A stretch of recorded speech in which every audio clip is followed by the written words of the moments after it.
Kamu tuh kalau dikepung di sini, jangan blokade panjang. Kelihatan panik kamu.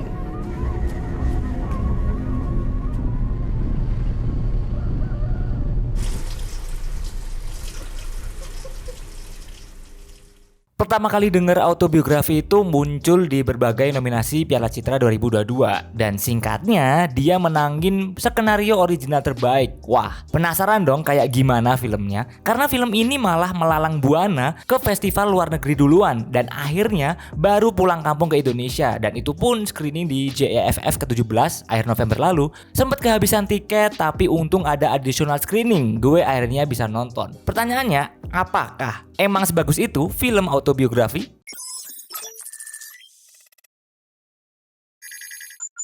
Kalau dibilang bagus ya emang layak dibilang bagus sih autobiografi ini. Semua aspeknya kalau boleh gue bilang digarap dengan maksimal. Mulai dari sinematografi sampai set desainnya mantap semua. Tapi menurutku yang paling berasa itu ada di dua aspek nih, naskah sama performance-nya. Ngomongin soal skrip, denger-denger skripnya aja ditulis selama kurang lebih 6 tahun loh kalau nggak salah denger nih. Jadi ketelitian dan kematangan naskahnya nggak usah ditanya lagi sebenarnya. Sebagai debut film panjang pertamanya, Maqbul Mubarak itu berani ngangkat isu soal sistem patriarki, hierarki sosiopolitik dan dampak dinamika kekuasaan militer terhadap rakyat sipil. Ya mungkin lebih terbilang semacam eksplorasi dan studi soal kehidupan masa Orde Baru gitulah. Toh film ini juga sejatinya emang diambil dari pengalaman masa kecilnya sendiri. Jadi atmosfer dan kengeriannya tergambarkan dengan relevan gitu dengan apa yang emang terjadi saat itu ya. Gue nggak bisa banyak bicara karena nggak ngalamin masa-masa itu. Tapi jujur sejauh pemahamanku politik kekuasaan yang ditampilin di film autobiografi ini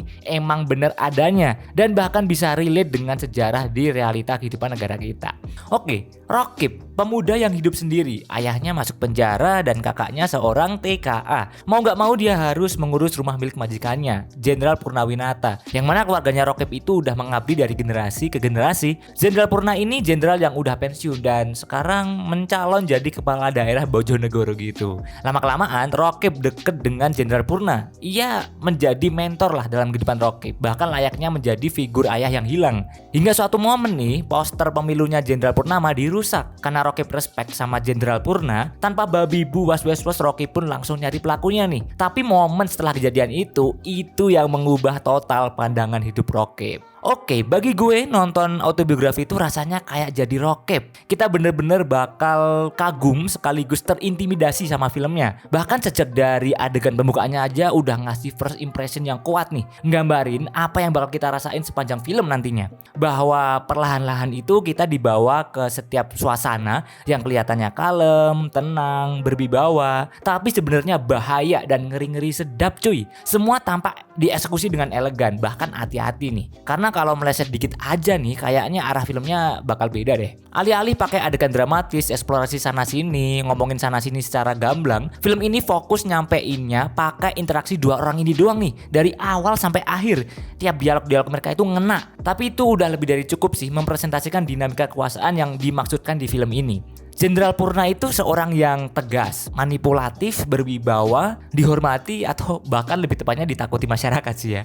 Pokoknya dia punya pengaruh yang besar lah. Nggak boleh ada yang menghalangi jalannya. Senggol dikit bacok istilahnya. Jenderal Purna ini juga sukarela gitu ngasih ilmu-ilmu, ngasih wejangan ke Rokib gitu ya. Karena dia pun memang mengharap anak laki-laki. Sedangkan Rokib ini dia itu polos, dia naif, masih bocah, belum tahu soal kekuasaan dan kepercayaan itu gimana cara mainnya. Semenjak dekat dengan Jenderal Purna, dia tuh mulai mengicipi apa itu kekuasaan gitu. Yang mana itu pun masih dalam skala kecil. Ketika dia dapat skala gede yang sebenarnya, dia goyah, dia mulai panik gitu dan belum bisa menanggung beban sebesar itu. Jadi dua karakter ini memang saling melengkapi sebenarnya. Dan itu berlanjut ceritanya, progres konfliknya ini bakal pecah di babak ketiga yang gokil sih nanti ya, unexpected. Nah, dari lapisan karakterisasi serta kompleksitas ceritanya inilah autobiografi bersinar. Apalagi ditambah sama directingnya dari Maqbul Mubarak yang menawarkan atmosfer mencekam sekaligus ngeri tapi secara lembut dan tenang.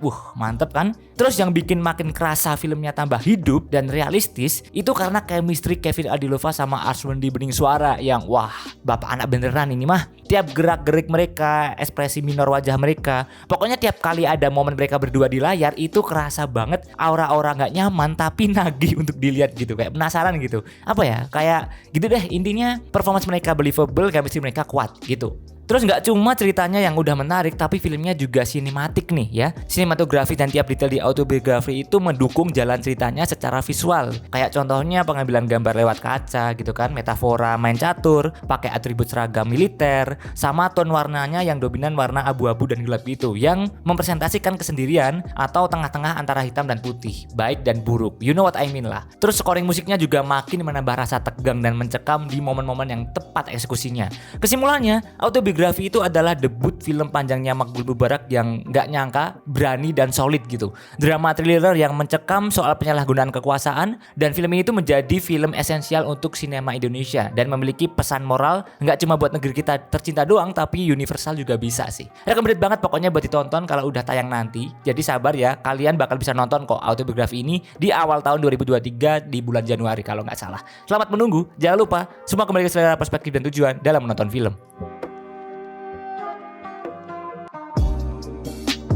Oke, jika kalian suka dengan video ini, jangan lupa untuk klik tombol like-nya, share ke teman-teman kalian, dan tentu saja subscribe. Thanks for watching. Sekian dari gue Alfian Kurniawan and see you on the next video. Bye.